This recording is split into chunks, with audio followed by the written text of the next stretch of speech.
Hello, welcome for HRA Geopolitics. Today we will talk about Italy-Turkey relations and some internal matters and politics of Italy and Meloni.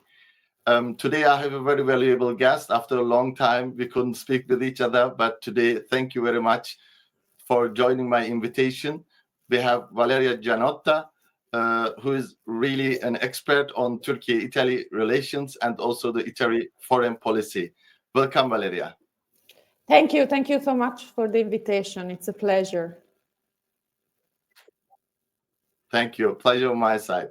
So let's start, especially with a subject where Turkish followers are really curious about what's happening, especially the news for some weeks ago about that Baykar acquired the traditional aviation company of Italy, Piaggio. And afterwards, there were some talks of collaboration with a defense giant of Italy, Leonardo. What is happening between Turkey and Italy, especially in defense matters? Because I see in the last time these two nations are coming closer, especially in defense relations and the production capabilities. Is that a new direction where Italy is going? They are figuring out new collaborations and partners in this sector.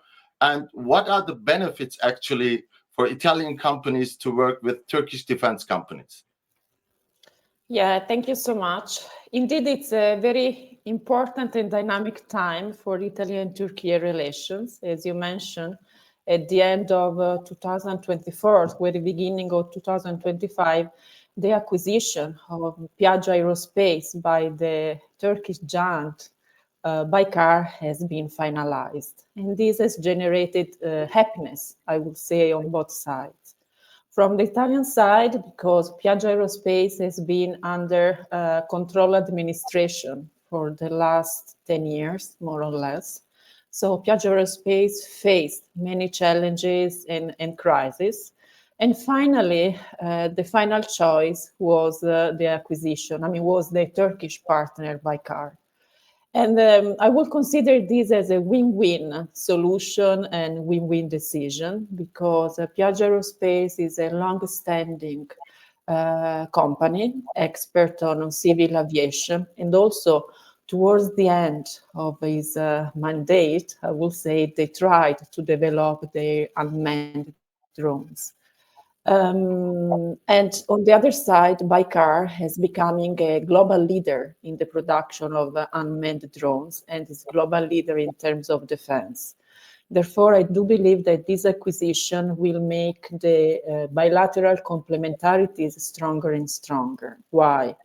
Because Baykar can benefit for the century tradition of Piaggio Aerospace. And on the other side, Piaggio Aerospace can benefit for the innovation, new technologies, and new product of Baykar. This is one reason. The second reason is that along with the memorandum of understanding between the two parts, there are margins to think that Baykar will also start the production of drones in the facilities of Piaggio Aerospace in the region of Liguria, so in the heart of Italy. And this has a strategic meaning as well, because in this way, Baykar will penetrate the European market directly. Will produce directly at the heart of Italy, of Europe, and they will further penetrate the European market. And I would like to say also that, Italy and Turkey have been a long-standing partner, so for centuries, but also in the most recent time. The relations are characterized by mutual understanding, sorry, on several aspects, on several fields. And nowadays, after Giorgia Meloni came to power, also the relations have experienced a new energy, I would like to say, also thanks to the personal relations of the Italian Prime Minister Meloni with, with Turkey President Recep Tayyip Erdogan. It's not a coincidence, indeed, that since she came to power in 2022, the two leaders met more than 7 times. like bilateral, but also at the margin of some key important international meetings. And also the contacts have been always regular, and they share the same attention on some common dossier of crucial importance, rather at regional level, but also at international level. So what I'm trying to say is that this new industrial partnership seals a new zeal, a new vitality in terms of bilateral relations. So we consider as a new element, but also we can perceive as natural outcome of the long-standing and sympathetic relations between Italy and Turkey as the two key countries in the Mediterranean basin. Thank you very much, Valeria. So you were talking about the years-long partnership of Turkey and Italy, which goes back into history, actually.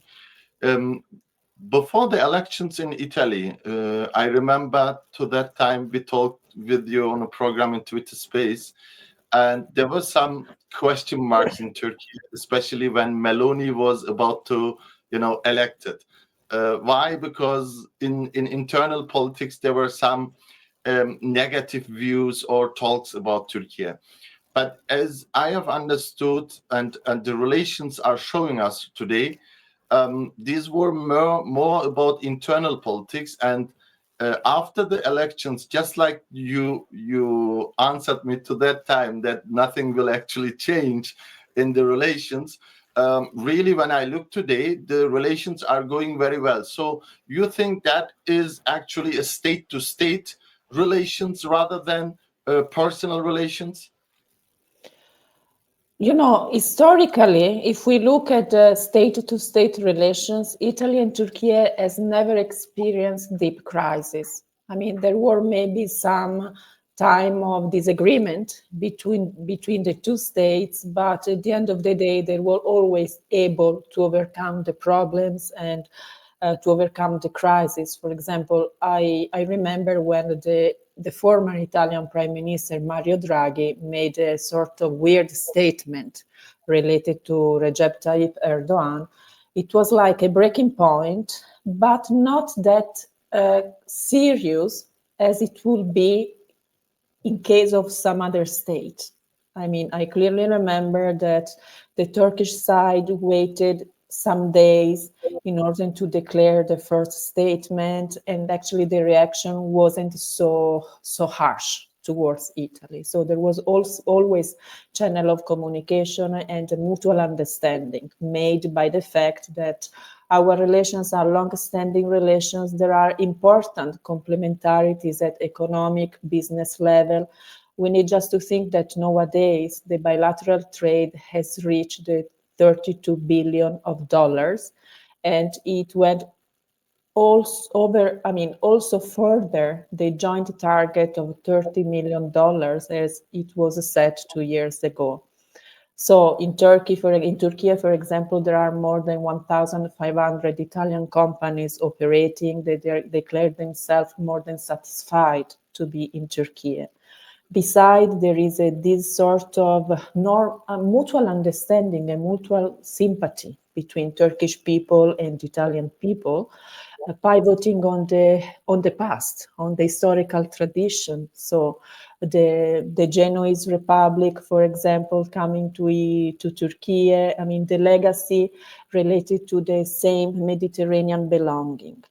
There are many students in Turkey, and nowadays there are also many Turkish students in Italy, beside a growing number of Turkish companies. So the complementarities are huge, and they contribute to make the state-to-state relations as very solid. Besides, if we analyze the relations between Giorgia Meloni and Erdogan in terms of leader-to-leader diplomacy, those are very good. As you said at the very beginning, when Giorgia Meloni was the leader of the opposition, there was a sort of fear from the Turkish side, because in that time she made a very harsh statement related to Turkey, European Union, Islam. But that because she was gravitating in the opposition and she was the leader of the far right, let's put in this way, group. When she came to power, definitely she has to moderate herself in terms of realpolitik, in terms of political opportunism as well. So many of the harsh stances were softened down. And also, I mean, the relations between Meloni and Erdogan is a genuine relation. There is nothing which is manipulated for the sake of political goal. We can clearly understand from their body language, for their way of interact to each other. There is a cordial, a very sympathetic and genuine relations. And definitely this makes the relations and the communication, the dialogue, easier than before. Besides, I do believe that there are some common points between Meloni and Erdogan, and both of them, they are the leader of a conservative understanding of politics. And both of them, in terms of regional and international affairs, they are trying to pursue a sort of strategic independence. Both are pretty much aware that they are embedded within some international organization. And also they are aware that they have in common the belonging, the membership of some crucial international organizations such as NATO. Therefore, cooperating on some crucial dossier may be the answer. But besides, at national level, both leaders are just defending the national interests of their own country, with a clear understanding that defending the national interests of Italy and Turkey passes as well throughout cooperation in some other joint dossier or in some other critical areas in order to create a more stable area when we speak, for example, to the Mediterranean basin. So I do believe that those are the two main elements. Definitely the leader-to-leader diplomacy, leader-to-leader connection is helping the Turkey-Italy relation to live a so-called a new golden age of the relations, and is helping in sealing further the industrial partnership, as we mentioned before, because nowadays there is the acquisition of Piaggio by Baykar, but also there is on the table still going on the acquisition, not the acquisition, the cooperation between Baykar and the Italian defense company Leonardo, which, if eventually happens, will further seal a stronger partnership and will help as well the regional integration of Italy and Turkey in a sort of cooperative framework. Thank you very much. When we go back to Meloni, you talked in past she was on the opposition side and was the leader of far right idea or party. So the field, most probably you have the answer for that. Meloni, interestingly, differentiates a bit from the classical far right that we have right now in Europe, and it's rising, be it in Germany, be it in France, or the ones in Poland or Hungary.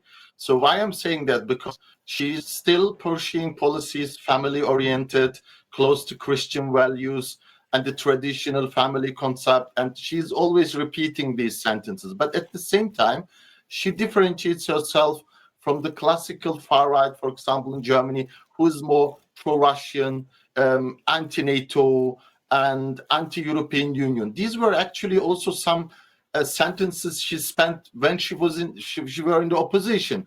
But today she is more moderate, and when I look to her policy, maybe I'm wrong, you can correct me, she's more closer with her policy to the former prime minister of Silvio Berlusconi. I don't know, maybe I'm wrong, but she's more in the sense of the old classical German type of Christian Democrat Union party in the 80s.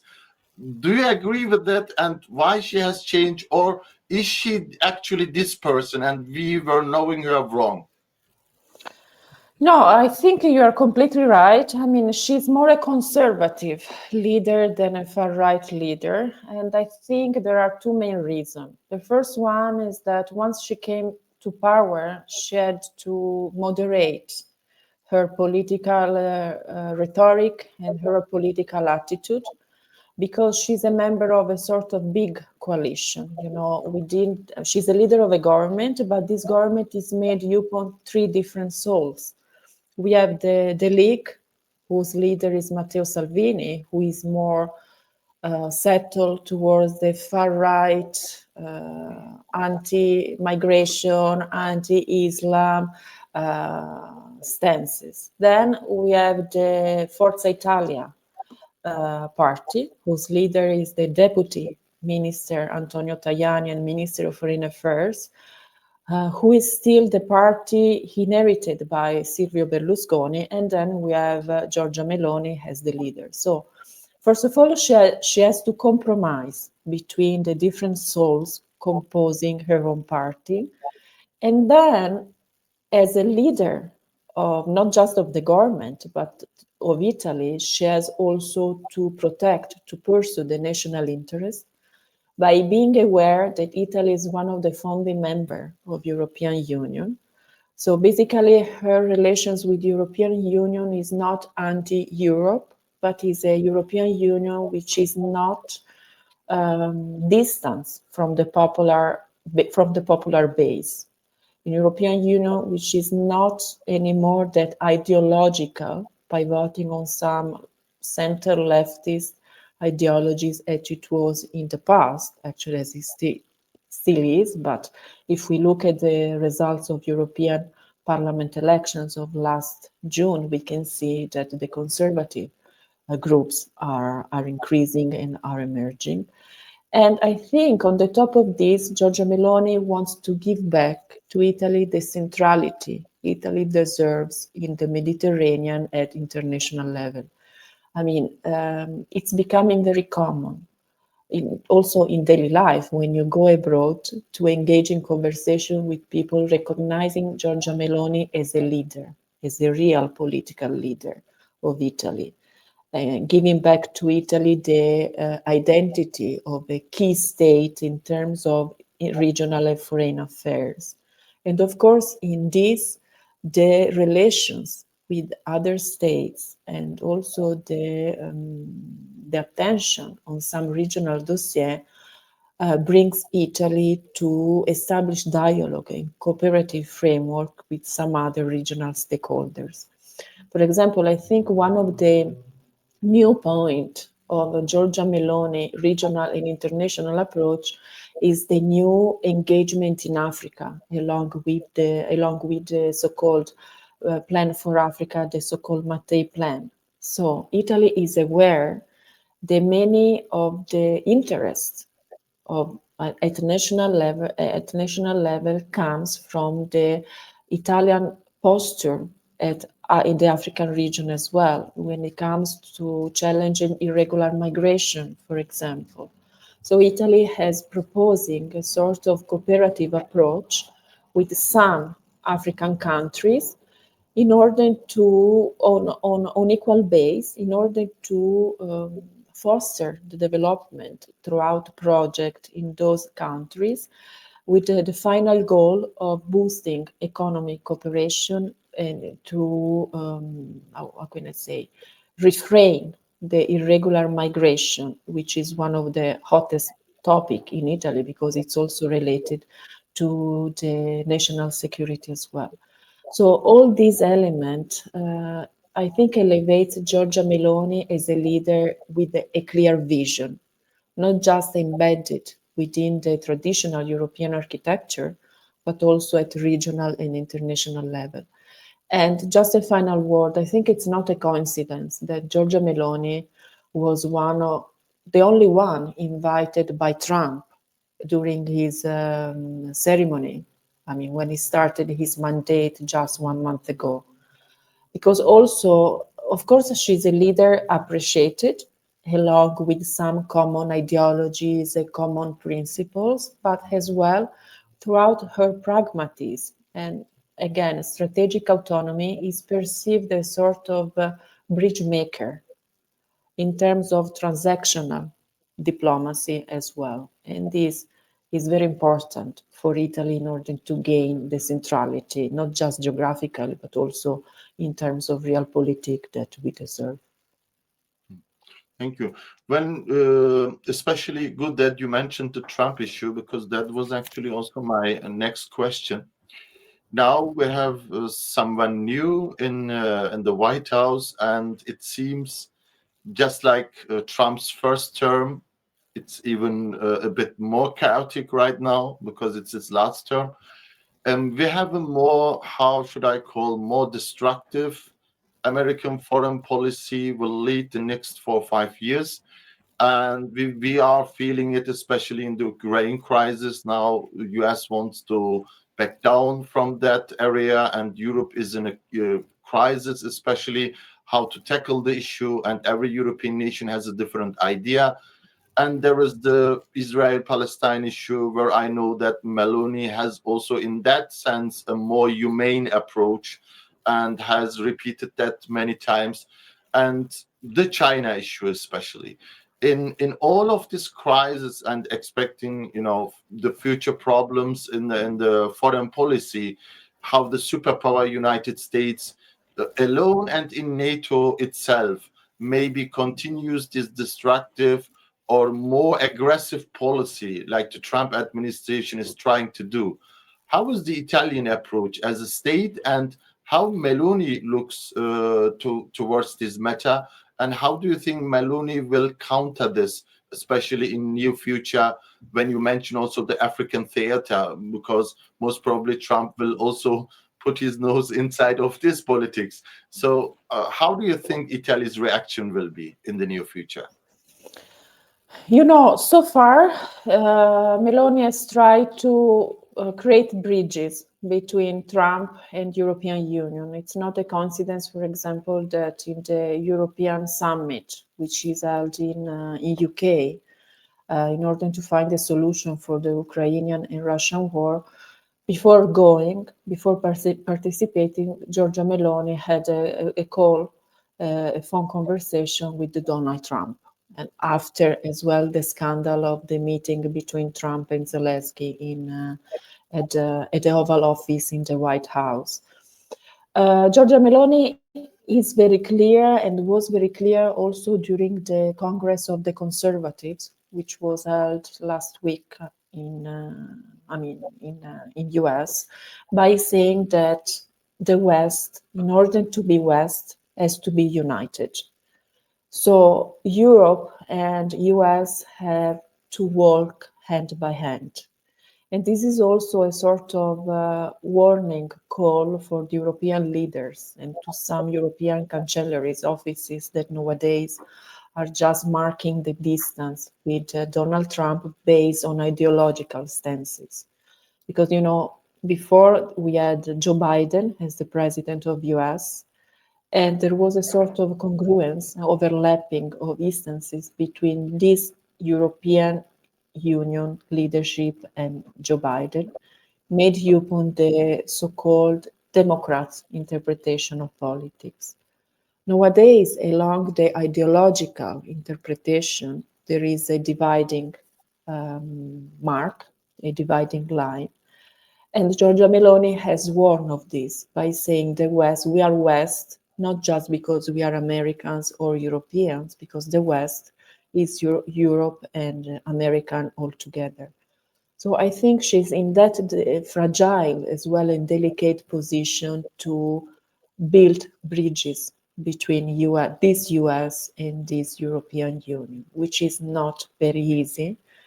But I think the main effort will be just acting transactionally.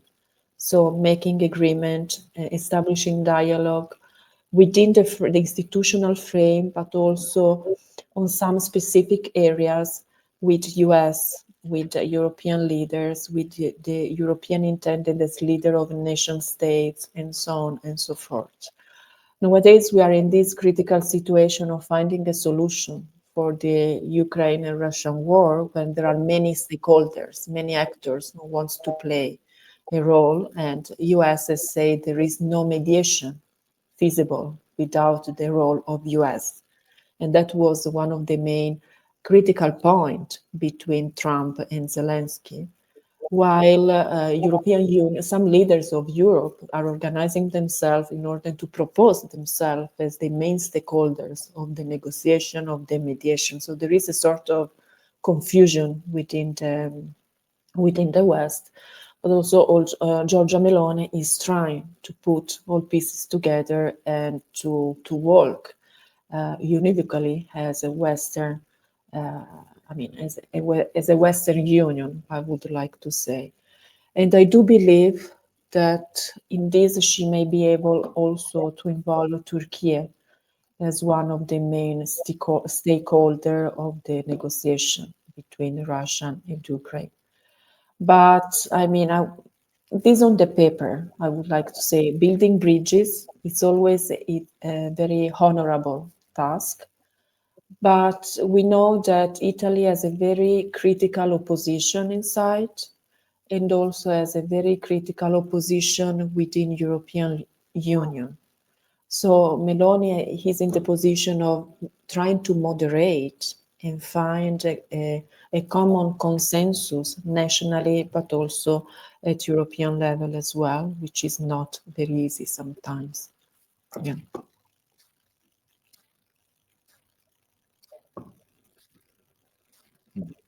Thank you. Coming to European Union back, there are right now many challenges Europe is facing, especially with the Ukraine crisis. And that is the famous talks started again about the European army. I think that is plausible and makeable for Europe in the near future, and how Italy sees these kind of options, especially for Europeans' future. When I know that Italy has, for example, also huge foreign policy problems, especially with France in these kind of matters. And there were very harsh stances in the past from France.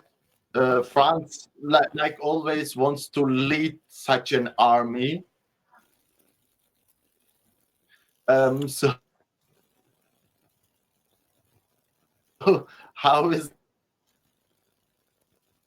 the view in it or such, building of a European army will, connect and put problems by side of France about this?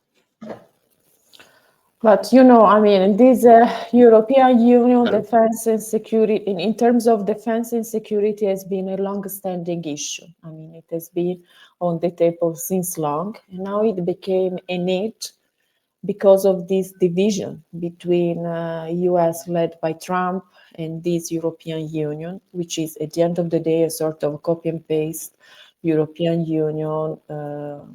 It's the same as it was for 4 or 5 years ago, no matter the results of European parliamentary elections, in terms of ideology, in terms of political attitude. And again, in this European Union, there is a sort of detachment between the leadership and the popular base. But by being understood this, nowadays, along with the Ukrainian and Russia war, this urgency, this structure in terms of defense became very, very crucial, and it's a sort of hot potato on the table. It's not an easy task, in a way that not all European member states are investing the same amount of money in terms of defense within the European framework and also at national level.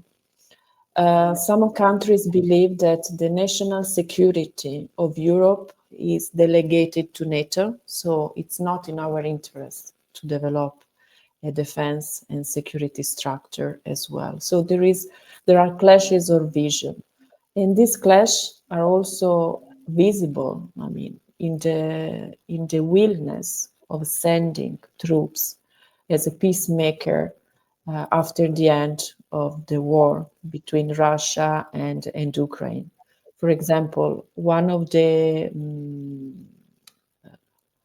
One of the party within the Italian government has clearly declared that Italy should not send any troop there.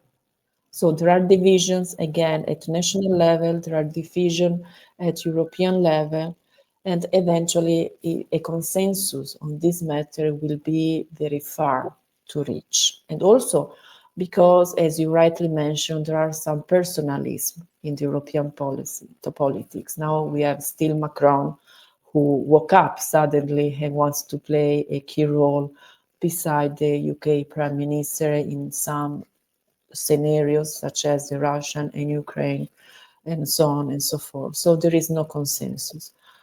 Honestly, by looking forward, what I believe that much of the task in terms of defense and security recently have been accomplished by Turkey as a candidate member, as a country has been always connected in the recent history to European Union.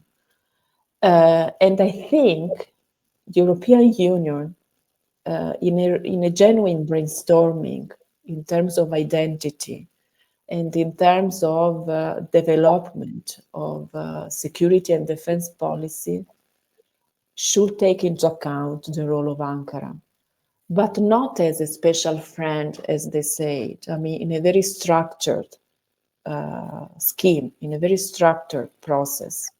What do we want from this country? I mean, is a strategic partners? Yes, we haven't clearly understood, but is also a EU candidate member, and time has been changing. Conditions are changing all over. So definitely, I think for the European Union, in order to prove genuinity, but also a sort of solidity in terms of being an international actor, they have to brainstorm and to consider some actors such as Turkey to embed within European architecture. So to find a formula basically, and not keeping adopting a double standard approaches, because this European Union, this is my personal point of view. I mean, in recent time has been more characterized by double standard and also hypocritical approaches than before. And I think now, due to the unpredictability of the US administration, due to the fact that we are surrounded by many challenges, that they are not just conventional, but also unconventional, we need to elevate European Union to a solid international actor if we want to talk about defense, if we want to talk about policy, if we want also to talk about a Western architecture. And in this, I think the role of Turkey should be included and should play a key role. Also because already Turkey is embedded in terms of defense within the European architecture in a way that Turkey is supplying drones, for example, to many European countries, beside the role played in the Ukrainian and Russian war in terms of defense, in terms of efforts for negotiation. But already Turkey is within, is embedded, is integrated, if we want to say, in the European market, also in terms of defense. Thank you. So before closing, the last question would be, Valeria, thank you very much for your insights. How do you see the future prospects?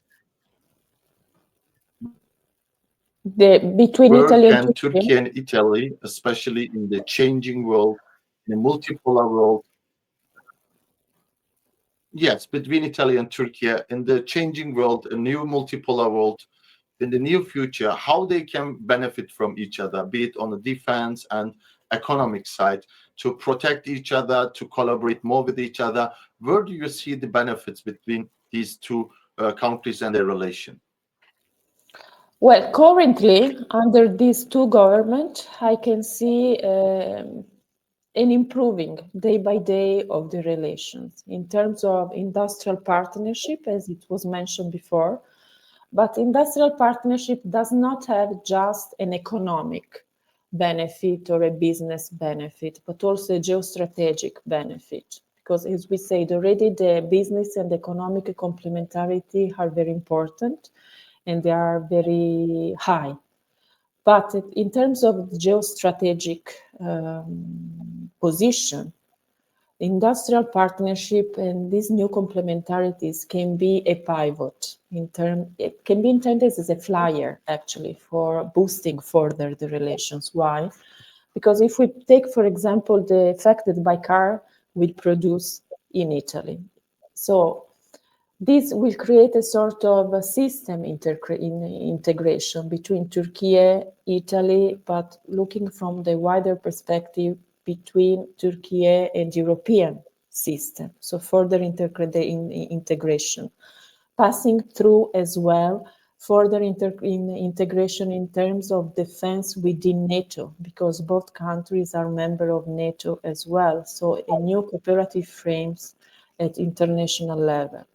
As well as Turkey is playing a crucial role in the Middle East, in the so-called enlarged Mediterranean. So Italy on one side, as a member of European Union, enlarging the integration within the Middle East, where as well they have a common interest in the reconstruction of Syria, they have common interest in Libya, for example, and also in, again, a wider and wider perspective, integration in the African continent as well.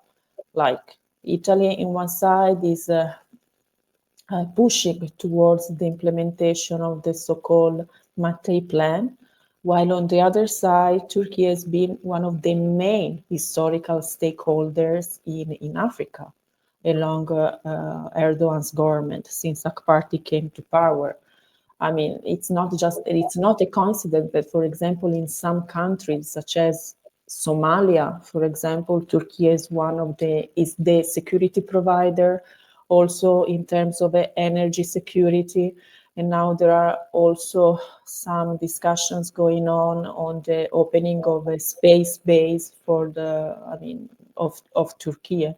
So I think in all these regions, there is a perfect overlapping of interest, complementarities, and margin of cooperation. Therefore, these bilateral relations have economic side, they have an industrial importance, but we need to take into an enlarged perspective as an integration of a regional system, where eventually Italy and Turkey will become the main locomotives of these synergies. I look from this way. I mean, I think they are, as I mentioned before, the natural partner in establishing connection and in establishing cooperative frameworks. Also because the level of unpredictability in this current international system is too high.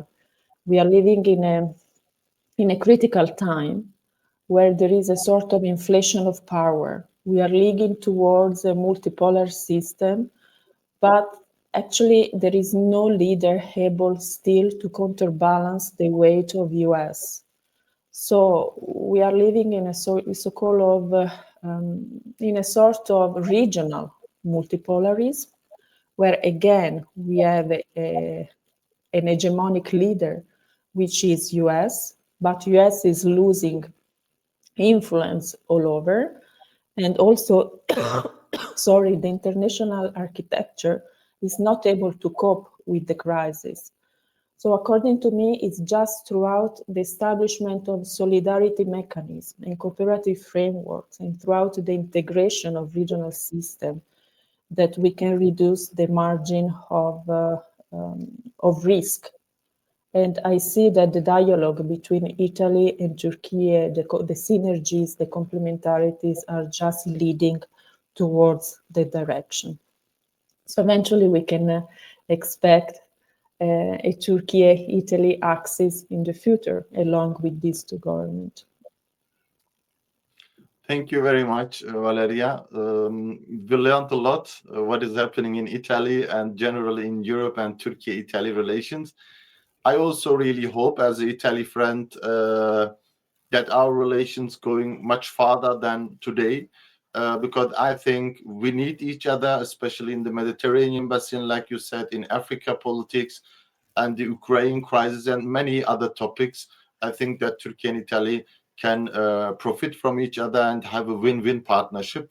And it seems like they are going towards this way, especially the governing two governments right now in two nations. Thank you very much joining us, Valeria. Your last words for the followers and for Turkey. No, it was my pleasure. Really, too much. Really, thank you too much, dear Harun. We will have the intergovernmental summit between Italy and Turkey, and eventually President Erdogan is supposed to come to Rome in April. Sorry, and I do believe that in that occasion, new memorandum of understanding and new agreements will be signed. Therefore, I think the way towards an async collaboration is open. So my last word is, I like always to say that Italy and Turkey are more than special friends. I mean, our ties and our bonds are very strong, and they're very important. Also in terms of people to people, right? I mean, Turkish and Italian people understand each other very well, and they are very close. So I thank you once more for this opportunity. Thank you very much. Thank you.